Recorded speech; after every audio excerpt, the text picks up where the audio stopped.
அஸ்ஸலாமு அலைக்கும் வரஹ்மத்துல்லாஹி வபரகாத்துஹு. லா தஹ்சன், கவலை கொள்ளாதீர். எதை குறித்து சகோதரரை கவலை கொள்ள வேண்டாம்? எதிர்காலத்தை குறித்து, நாளையை குறித்து. நாளை என் வாழ்க்கையில் என்ன நடக்கும்? எதை நான் பெறுவேன், இழப்பேன்? யாரிடத்திலே வந்து சேருவார்கள்? யாரை விட்டு நான் பிரிவேன்? ஒருவேளை என்னுடைய தொழிலில் நஷ்டம் ஏற்பட்டால், ஒருவேளை எனக்கு வேலையை அவர்கள் நிறுத்திவிட்டால், ஒருவேளை நான் மரணித்து விட்டால் என் குடும்பத்தின் நிலைமை என்ன? பிள்ளைகளின் எதிர்காலம் என்ன? ஒருவேளை என்ற 1000 எதிர்காலத்தை பற்றிய கேள்விகளின் பயத்தோடு ஒரு மனிதன் இன்றைய நேரத்தை கழிப்பதால் அந்த பயமே அவனுடைய இன்றைய நாளையும் அழித்து நிகழ்காலத்தை தரைமட்டமாக்கி விடுகிறது.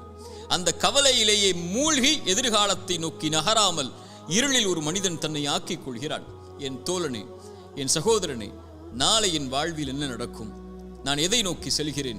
எதை நான் பெறுவேன் என்ற கல்வி யாரிடத்தில் இருக்கிறது? இறைவன் சொல்லுகிறான், எந்த ஒரு உயிரும் அறியாது அது நாளை எதை செய்யும் என்று.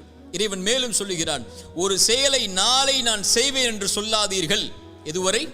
இறைவன் நாடினாலே அன்றி என்ற வார்த்தையை சேர்க்காமல் என்ன சொல்ல வருகிறான்? எதிர்காலத்தை பற்றிய எல்லா கல்வியும் இறைவன் ஒருவனிடத்தில் தான் இருக்கிறது.